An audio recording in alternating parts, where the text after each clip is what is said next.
Okay, bumblebee is a very thick bee, very thick. Okay, with a very hairy legs, lot of hairy legs, and very small wings. Very small wings. Okay, but it flies very beautifully. It flies very beautifully.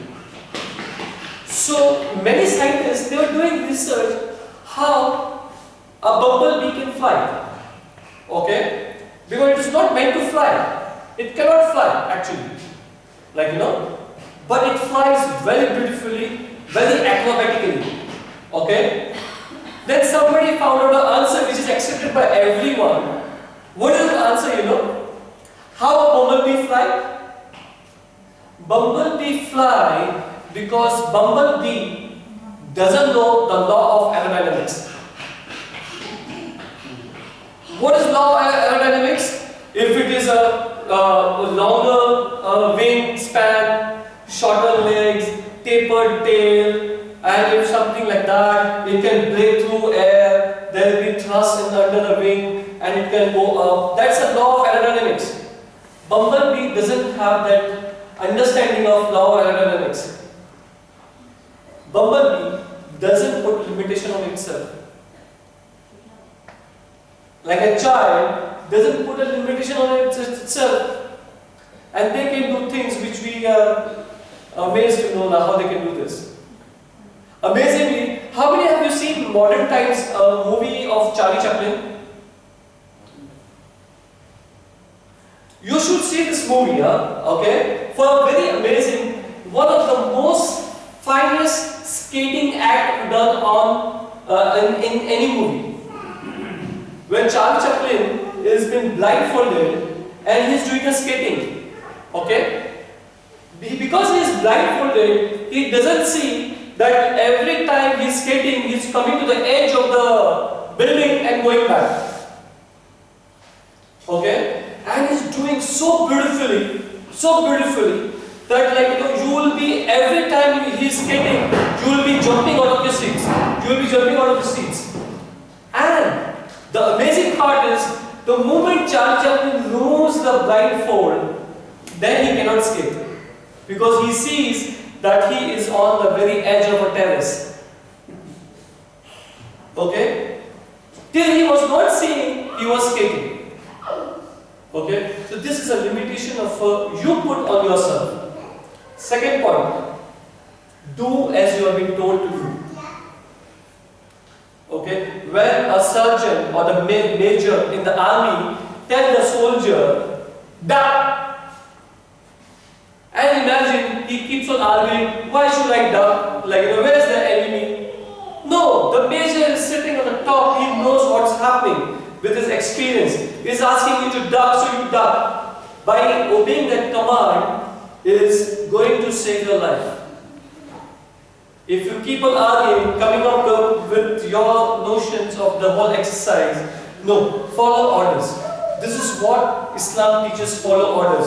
How many of you know, they know if in the army, they wake you up in the middle of the night and ask you to do the marching. Why? To keep you alert. Sorry? To keep you alert. To keep you alert. What about you? Well, to be able to respond to a command as soon as... Fantastic. Discipline. Discipline. They want you to respond to the command and discipline. They will just ask you to march past. Just march past. Left, right, left, right, left, right. Why? Left turn, right turn. If they want to make them bodybuilder, they can put them in gym. No, obey command. So trust me, obeying command, many times obeying instructions, many times saves lives.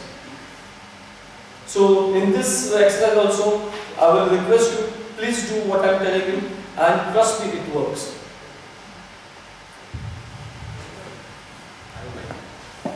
Please. Assalamu The exercise was a fantastic one. Actually, as Brother Kofik said, we went on listing and we came out with certain things which were of higher priority and they were down the line. Yes. So this would really help us in maybe day-to-day activities or long-term planning or planning for your whole life maybe. The other thing I want to comment is before when you're talking about these surahs, and then you said Surah Al-Fatiha, and the next surah which comes in your heart and then you recite it is the gift. You said a gift, is that inspiration? It's a help. It's a help. Actually, I have never heard of this. Yes. Any dalil on this? Where from where this has come? Honestly speaking, there is no dalil on this. I have not heard anybody saying this. This is my own understanding. Because every surah, I always used to ponder, why we are reciting Surah Fatiha, where we are asking for help. Allah says, I will help you. And then based on the hadith, where Allah says, I will grant him what he is asking for. And then, when I started reciting other surah, then I said, no, we have to do tadabbur. We have to ponder on the verses. And these verses may have some help for you. And obviously, the one way of reading Quran is just to read Quran, and the one is you put yourself in the situation and you say, this ayah is for me.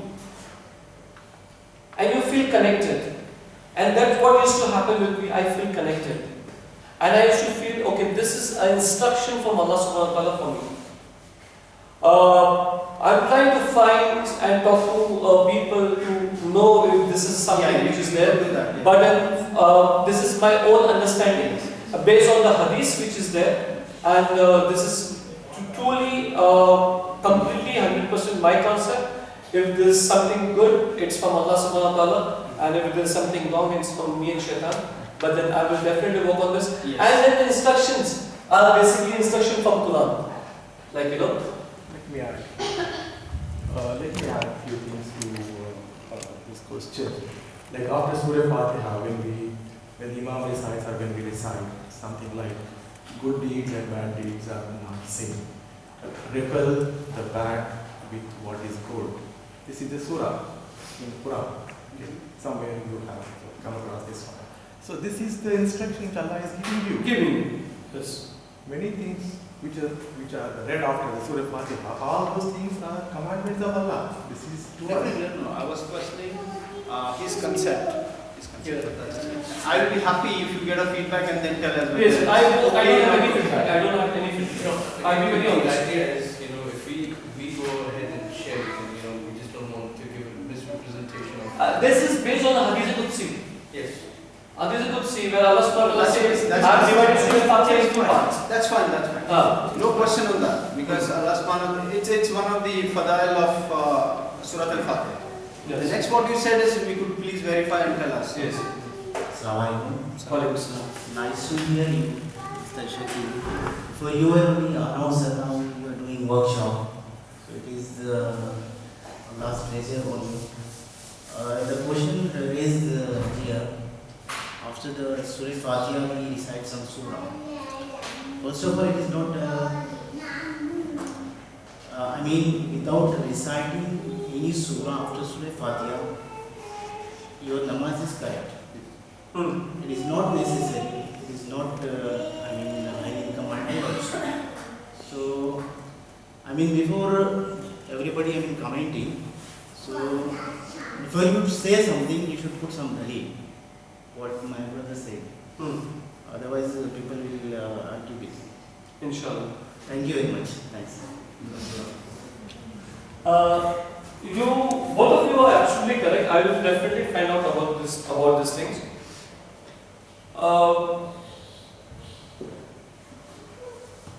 We always recite a surah after that. Okay. And all the surah again comes with as he rightly said, it's a message. It comes with a lesson learned for you. Now, many a times we don't understand this, and it's an instruction which is Allah is giving you, a help which is Allah is giving you. The whole book is a book of guidance for you, right? Book of life. So here I'm talking about logically things, like here is I'm logically thinking that this is an instruction, it's inspired by Allah to you to recite, it's a help Allah is giving you. When Allah says that your salah is going to keep you away from sin, okay, if you want anything you ask for me in salah, okay, so this is what my salah is all about.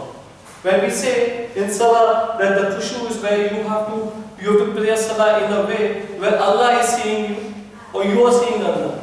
That is a hadith, like, Yes. So which means Allah is seeing you at that time. He's responding to your things, like So how is he responding? He's responding to you, inspiring you to recite this surahs, and this surah has benefits for you. Let me. I will share one of my experience. One day I had a problem. That was for quite some time. And next Friday prayer, when I went for the Friday, I found the Imam is giving me the solution for my problem. What occurred to me is that Allah is giving me the instructions through this Imam. This is my experience. Yes. I cannot bring the dalil that Allah has chosen me to go to this particular mosque for that Friday prayer, and He has, through this Imam, He is solving my problem. This is only my experience. Similarly, after the Surah Fatiha, if the Imam recites something, and in that something, if I find solution to my problem, this is my experience. And to bring dalil for that, I don't think this is my experience. Anyway, we can keep on arguing on this. This is very Shakil. Just one more time. No, not to argue on that. See, Assalamu alaikum. See, if I'm praying, for example, if I'm praying, and in my prayers, it's my experience that I'm sharing, nothing about it. Many a times, I'm praying, and as I told in the workshop itself, I am not able to concentrate my prayers. In my prayers, I will be thinking about what has happened with me in class.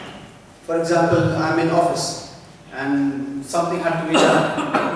And I remember, oh God, I've done a blunder in that memo. I did not change that date.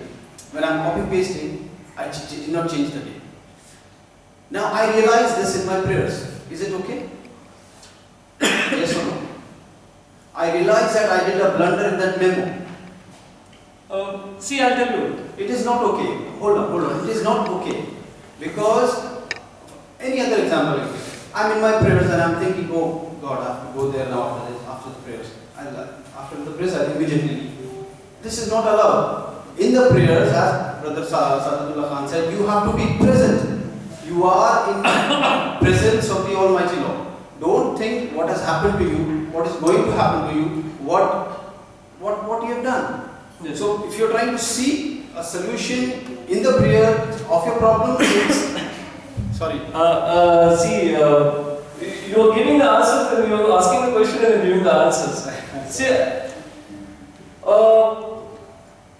we were talking about the power of now. Yes. You have to be in present.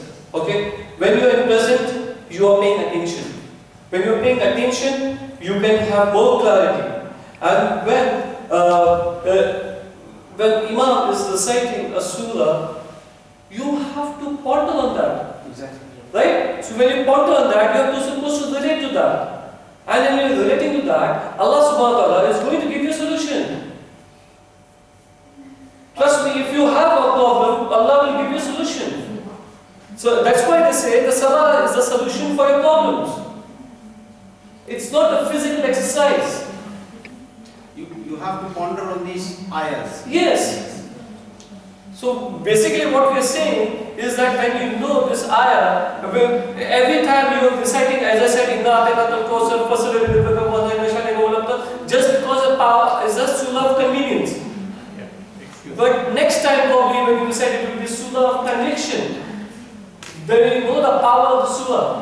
And there is a hidden meaning which is for you. Allah will not just send a surah just like that. Yeah, the solution is inside the ayahs of Quran. The solution is not that I got something which comes to my mind. It is waswasa.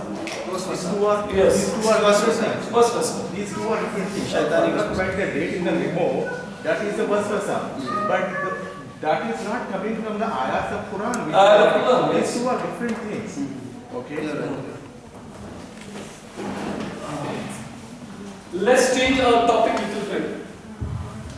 Assalamualaikum. I was just trying to support this debate that is going on.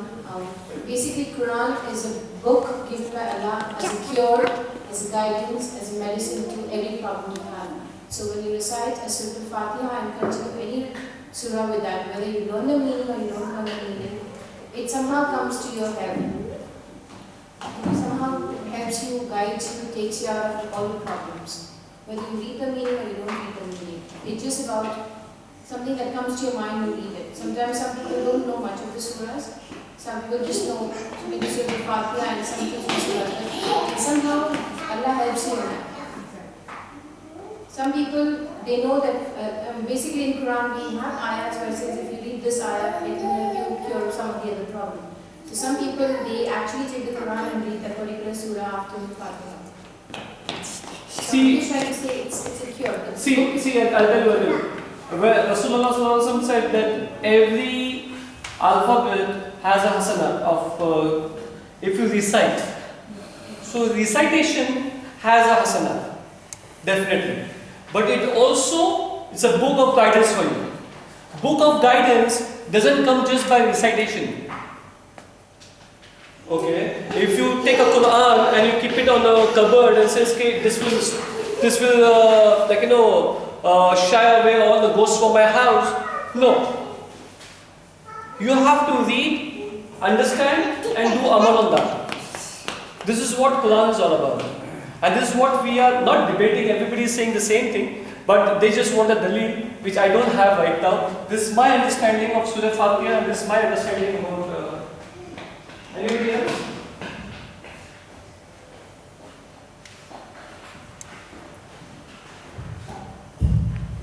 Assalamualaikum. A debate which is going regarding the Salah topic, I just want to be a little about that. The sentence which is spoken by Mr. Shafiq Khan has been heard by me on the lecture which was held in Kuwait by Dr. Abdul Aziz. Okay, he has given the same example which Mr. Shafiq has told. I've been the witness of that same program. Okay. The second thing I just want to clear about this, that the Salah concept, what he has told, that regarding the Salah, that what exactly you know about the Salah? Salah means to commit yourself to Allah subhanahu wa ta'ala. It is mean like तुम अल्लाह के सामने खड़े हो इबादत के लिए. नमाज का मतलब होता है दुआ. आप दुआ के लिए खड़े हो, तो उसमें जो भी आयत आप उस वक्त पढ़ोगे या जो भी आयत अल्लाह के जरिए आपके सामने लाई जाएगी वो आपकी बेहतरी के लिए होगी. ओके, तो इसका पहला मकसद यही होता है कि इबादत का पहला कॉन्सेप्ट ही है कि आप उसको ये समझो कि अल्लाह की तरफ से दुआ है और उसको समझ के चलो. और वो दुआ में अगर आपको नॉलेज नहीं है कि उसके अल्फाज आपको क्या बताना चाहते हैं, तो ये मकसद ही आपके लिए काफ़ी है कि आप अल्लाह के सामने खड़े हो और आप दुआ कर रहे हो और उसके मायने ना समझते हुए भी आप समझ सकते हो कि ये अल्लाह की तरफ से आपके लिए हिदायत है, एक तरीके की दुआ है. That's all I want to say. Jazakallah khair. Atik sir, do you want to comment anything?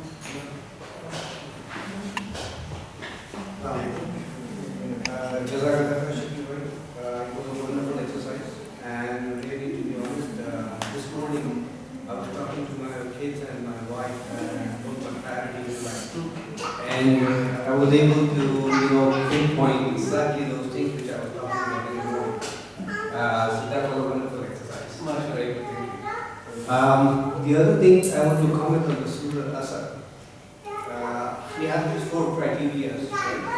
Allah subhanahu wa ta'ala said that in order to be successful, you need to, have these 4 criteria. But what my understanding is that these 4 criteria are the minimum criteria. It doesn't say that if you follow these 4 criteria, you will be on top of the Jannah. No, it's a minimum criteria. like you will be hardly be meeting the benchmark, the cutoff level. It's not the highest level. So these are just the minimum criteria. This is just what I want to add. The other thing which I learned today is the power of now. That was really wonderful. Yeah.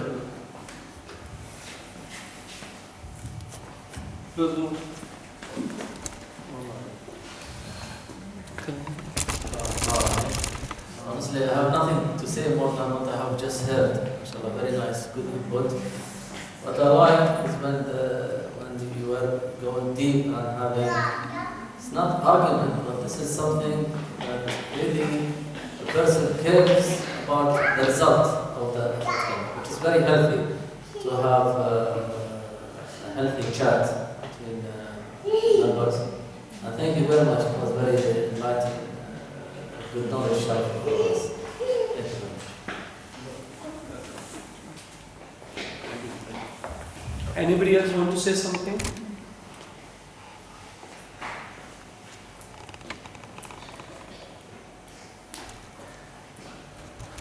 The whole you please.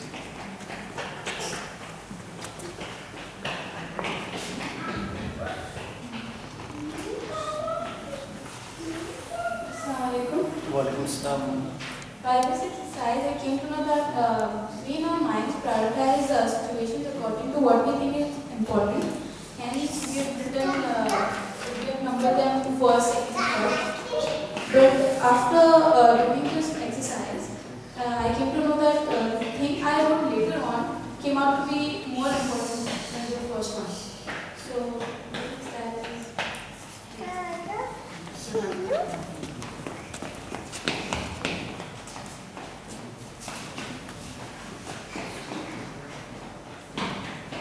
Jazakallah khair for everybody's comments. As Brother Atiq said, this is the minimum criteria. If you do your own research on Surah Asr, probably you will find volumes and volumes of books written on it. Every workshop I attend, it starts with Surah Asr and it ends with that. In fact, last 3 days we had a workshop only on the 4 criteria. 3 days workshop on 4 criteria we were talking about. So, and not just this, many other motivational speakers, personal development speakers, may it be Muslim or non-Muslims, they are talking about only these 4 criteria. In their own sweet way, they are talking about these 4 criteria. So, Alhamdulillah, this is the power of Allah, this is the knowledge of Allah, where we cannot summarize in this one workshop, we cannot summarize even in the Akhirah. We cannot even talk about Kawsar in the whole day workshop. It is the blessing. I was reading and it blew my mind. The people have only in the Kawsar, they have related this 3 ayah with so many 100 ayahs of others in Quran. And I was like, oh my God, what am I going to talk about? I cannot, I'm a very lonely creature. I will not be able to do justice to this ayah when they are doing so much. So Surah Al-Asr is bigger than that. So this is the power of Allah subhanahu wa ta'ala, this is the hidayah of Allah subhanahu wa ta'ala for us. The whole idea was to have this workshop where we can follow up with discover yourself. Discover yourself, reflection and sharing. It's already so much of time, we'll not be able to do that. So if anybody else wants to say, then after that we will conclude. Just one minute. I remember once we talked about that these are the 4 criteria. Everybody talks about these 4 criteria, but there are very few people who talks about how you can achieve these 4 criteria. Yes. So I think that would be wonderful if you can, arrange a similar workshop where you can discuss a little bit about that. Yeah. Actually everybody who is here in this workshop today has been a part of that workshop called Discover Yourself. This workshop was done by Sadullah Khan sir. He's from Bangalore. Right now today he's in Bahrain. His workshop finishes very late today. I thought if he was in India, then we can call him online and he can come and speak to us online. But he is in Bahrain right now, which is on the same time zone as Kuwait. So they'll be finishing the workshop today very late. This is a workshop which doesn't just talk about the it teaches you how to do this, and when you think about how, you will come to know about obstacles and hurdles, what are the dynamics which are involved in doing all these things. So he breaks up very beautifully, and he breaks it up and he shows you how doable it is. It shows you how the obstacle can be removed from your life. What are the obstacles, what are the hurdles in this life which are stopping you from doing all these things. So please, we are waiting for him to come back, inshallah, in February again. We'll be doing their workshop on the bigger scale. We definitely want ICK to be a part of it. We definitely want IPC also to be a part of it. And we want actually every living soul on this earth to be a part of it. May it be Muslim or may it be non-Muslims. So this is something which is our aim to do it in February. I will request all the brothers and sisters and my family and everyone to please make your families and friends and relatives, everybody, get to do this workshop. Trust me, it is one of the most mind-blowing things, and most of the outcome of understanding of Quran will become clear, very clear. Actually, we all know about the incidents how Umar radiallahu anhu accepted Islam. We all know this, right? We all know this incident, how he accepted Islam. Okay? I was thinking about after this workshop, he was a non-Muslim and he accepted Islam. He was one of the most fiercest enemy of Islam at the time. And he was going with his unshielded sword to kill Rasulullah sallallahu alaihi wasallam. But when he heard the ayah of Quran, he submitted. He submitted without any argument. So, for him, his character, he has already discovered himself. So this is the character of a Muslim. He already had a character of a Muslim to accept the command of Allah the moment he listened to it. This is what Muslim is all about, to submit your will to Allah. And the moment he heard, he submitted. So this is a workshop which creates you that foundation to accept. With this, if anybody else, nobody has anything to say, then with this I would like to conclude today's workshop. Anything and everything what good you have heard today is from Allah subhanahu wa ta'ala. Anything which is either debatable argument or creating waswasa in your mind is from shaitan and from me. I will try inshallah to get you the real for whatever I say. As rightly said by my sister-in-law, this is the same thing was spoken by Dr. Abdulaziz Abdul Rahim. I will definitely connect with him and ask him for the dalil for this. When a person of that stature, somebody who has come up with a concept of non-Arabs to understand Quran in Arabic. How many of you know about Dr. Abdulaziz Abdul Rahim?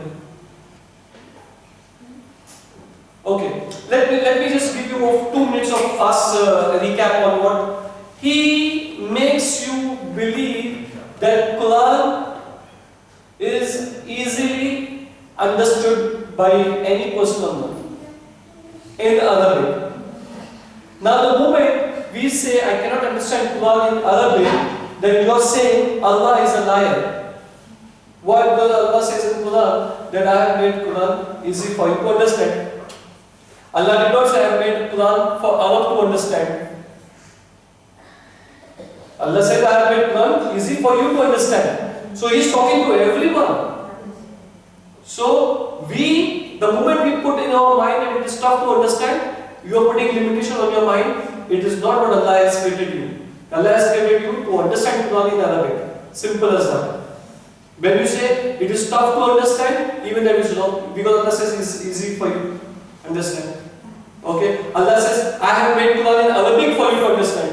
So the moment you say, it is in Arabic, I cannot understand, then you are saying that Allah doesn't know that we will be Asians, we don't know Arabic. So Allah says, I made Quran in Arabic for you to understand. So there is a hikmah in that, which we need to understand. And what he make doable is any Quran which is from a standard Quran from Madina printing press is approximately 600 pages. Okay? This 600 pages Quran has 19 lines and each line has approximately 9 to 10 words. Okay? So if you calculate all, it becomes 78,000 words in Quran. Okay? Now this 78,000 words in Quran is something very tough to understand, obviously.